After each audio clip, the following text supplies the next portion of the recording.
नमस्कार. माझ्या ह्या चॅनलमध्ये मी पूजा अंका तुम्हा सगळ्यांचं स्वागत करते आणि आफ्टर लॉंग टाईम मी हा व्हिडिओ बनवते आहे. तो यासाठी की मधला काही काळ मला व्हिडिओ टाकायला नाही जमलं, वेळच नाही मिळाला बिकॉज ऑफ बाळ. आणि आता खरं तर एक जर्नी स्टार्ट करायची आहे. ती एक कोणती जर्नी तर ती वेट लॉस जर्नी. आज आहे नवरात्रीचा पहिला दिवस आणि आजच्या दिवसापासूनच माझी ही मी वेट लॉस जर्नी स्टार्ट करते आहे. आणि आजपासून 365 डेज असे व्लॉग येतील, मिनी व्लॉग असेल, लॉंग व्लॉग असतील, पण डेली असा एक व्लॉग पडेल. आणि त्यासोबत माझी वेट लॉस जर्नीसुद्धा मी तुम्हाला सगळ्यांसोबत शेअर करीन. आफ्टर डिलिव्हरी पूर्ण 1 वर्ष आपण पूर्ण स्वतःकडे लक्षच नसतं, पूर्णपणे आपलं लक्ष, आपलं जग पूर्ण आपल्या बाळाभोवती सामावून जातं आणि स्वतःकडे लक्ष द्यायला वेळ नाही मिळत. तर आता बाळ माझं 1 वर्षाचं झालेलं आहे आणि आता ते बऱ्यापैकी बाहेरचं घरातलं फूड खातं, पूर्ण माझ्या दुधावरती ते डिपेंडंट नाही आहे.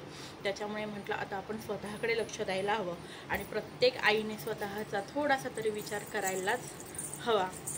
तर मला असं वाटतं की तुम्हीसुद्धा माझ्यासोबत या वेट लॉस जर्नीचे साक्षीदार व्हा. आणि ज्यांना कोणाला की मला वेट लॉस जर्नी करायची आहे पण सुरुवात कुठून करू असा प्रश्न पडत असेल, तर चला तुम्ही माझ्यासोबत सुरुवात करा. कारण गेली 6 महिने, आज नाही उद्या नाही परवा, असं करत मी 6 महिने वाया घालवले आणि आज फायनली मी माझी वेट लॉस जर्नी स्टार्ट केलेली आहे.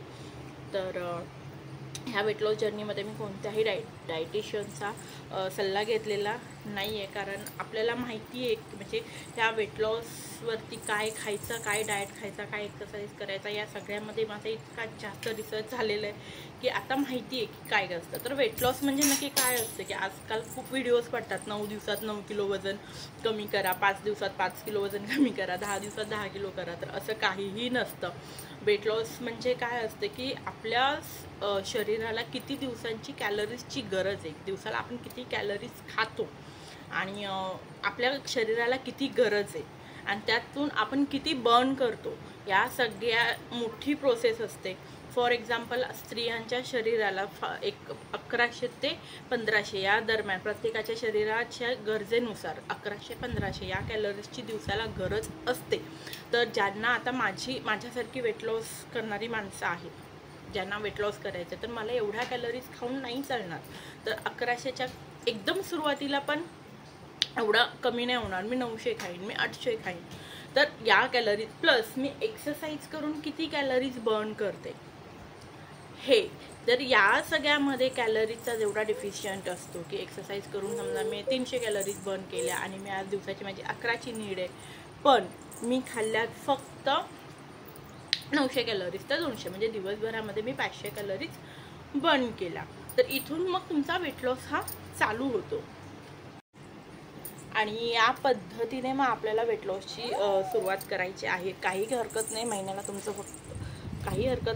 फक्त तुमचं 1 किलो वजन कमी झालं, पण ती हेल्दी पद्धतीने कमी होणं जास्त गरजेचं आहे. ना की कोणते प्रोडक्ट खाऊन, ना की पूर्णच उपाशी राहून, नाही, हेल्दी खाऊन व्यवस्थित एक्सरसाइज करून आपल्याला पूर्णपणे वेट लॉस करायचा आहे.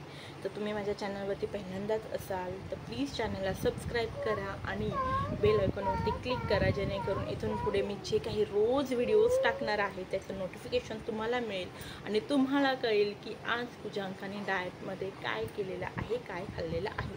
प्लस आता ह्या सगळ्याचा एक फायदा होणार आहे, तो म्हणजे असा की मी जे काही रेसिपीज करेन, माझ्या ऑलरेडी चॅनलचा मोटिव्ह आहे रेसिपीज, तर आता मी सगळंच ह्यामध्ये इन्क्लूड करते. जे काही व्लॉग असतील, वेट लॉस असेल, सगळं काही, फॅशन असेल, स्टाईल असेल, स्किन केअर असेल, हेअर केअर असेल, सगळं काही आता मी या ब्लॉगवरती करणार आहे. कारण आफ्टर डिलिव्हरी एका मुलीच्या आयुष्यात इतका जास्त बदल होतो की पूर्ण स्किन, हेअर, बॉडी सगळं काही चेंज होऊन जातं आणि त्या सगळ्याचा इतका शरीरावरती वेगळा परिणाम होतो आणि मेंटली त्या मुलीवरती परिणाम होतो की हे सगळं एक्सेप्ट लवकर केलं जात नाही.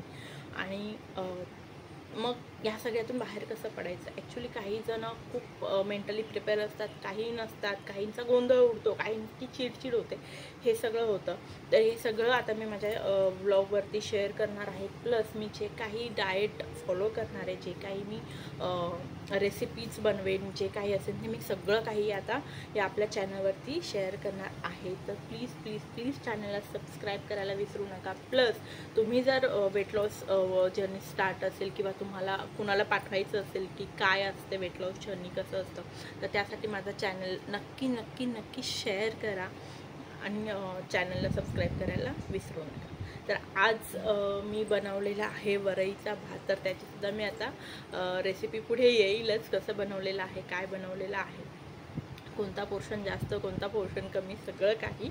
So stay tune with my channel. Thank you. तर इथे आता मी तेल गरम करून घेतलेलं आहे आणि याच्यामध्ये 2 मिरच्या मी इथे कडकडीत तेलात टाकलेल्या आहेत, ज्याचा तिखटपणा त्याच्यामध्ये उतरेल. आणि इथे मी अर्धा चमचा तेलाचा वापर केलेला आहे आणि आता या मिरच्या ह्या तेलात व्यवस्थित मी भाजून घेणार आहे. मी एकटीच खाणार आहे, त्याच्यामुळे जे वरईचं प्रमाण आहे ते कसं असेल ते मी तुम्हाला सांगते.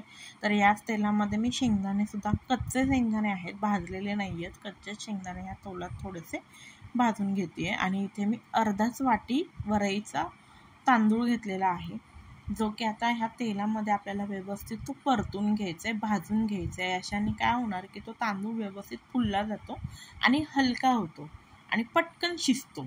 डायरेक्ट तांदूळ टाकल्या न भाजता पाणी टाकलं तर तो तांदूळसुद्धा चिकट होतो आणि खायलाही चांगला नाही लागत. त्याच्यामुळे हा तांदूळ व्यवस्थित तेलात थोडा वेळ फुलेपर्यंत परतून घ्यायचा आणि नंतर याच्यामध्ये गरम पाणी ओतायचं, थंड पाणी वापरायचं नाही, गरम पाण्याचा वापर करायचा. याच्यामध्ये आता चवीनुसार मीठ घालून घ्यायचं आणि तिखट कितपत करायचं हे तुमच्यावरती आहे. मला तिखट आवडतो त्याच्यामुळे मी तिखट बनवलं. आणि याच्यामध्ये गरम पाणी ओतायचं. गरम पाण्याने भात पटकन होतो, चांगला फुलतो, चिकट होत नाही. आता इथे तुम्ही बघू शकता वरईच्या तांदळाला जास्त पाण्याची गरज नाही. मी इथे अर्धा वाटी जर तांदूळ घेतला असेल तर याच्यामध्ये मी पाऊण वाटी पाणी ओतलेलं आहे, कारण ऑलरेडी आपण तांदूळ हा भाजल्यामुळे फुललेला आहे. तर इथे हे व्यवस्थित मिक्स करून घ्यायचं. आणि ह्याच्यामध्ये तुम्हाला आवडत असेल तर तुम्ही बटाटासुद्धा घालू शकता, पण मी बटाटा अवॉइड करते आहे. तर याच क्षणी आता ह्याच्यामध्ये मी टाकणार आहे शेंगदाण्याचं कूट. शेंगदाण्याच्या कुटाचा प्रमाण तुम्ही कमी जास्त करू शकता, नसेल आवडत नाही घातलं तरी चालेल. अगदी साधी सरळ आणि सिंपल रेसिपी इथे करायची आहे. जास्त तेल नाही, जास्त काळच ह्याच्यामध्ये वापरायचे नाहीत, कारण आपण आता हे डाएट पोर्शन म्हणूनच बघतो. तर वरईच्या तांदळाला भगर असं सुद्धा म्हटलं जातं आणि ॲक्च्युली डायटिशियन देतात की तुम्ही भगरचा उपमा करा, हे करा. हे ॲक्च्युअल उपमा झाल्यासारखंच झालेलं आहे. आणि आता ह्याला एक उकळी आलेली आहे आणि याच्यामध्ये आता ते थोडंसं प्लेटमध्ये तांदूळ होतं, त्याचं पाणी होतं. आता ह्याला मस्तपैकी उकळी आलेली आहे, तुम्ही इथे बघू शकता. आणि आता मस्त हे झाकून ठेवायचं आणि फक्त 5 मिनटं, फक्त आणि फक्त 5 मिनटं लो हीटवरती हा भात इथे शिजवून घ्यायचा आहे. फक्त आणि फक्त 5 मिनटं. जे तुम्ही बघू शकता 5च मिनटं मी हा भात शिजवला. इथे व्यवस्थित हा भात झालेला आहे. तर आता इथे तुम्ही पोर्शन बघू शकता, काकडी, दही आणि भात असा हा पोर्शन. अशा प्रकारे हेल्दी आणि बॅलन्स डाएट आपल्याला घ्यायचं आहे.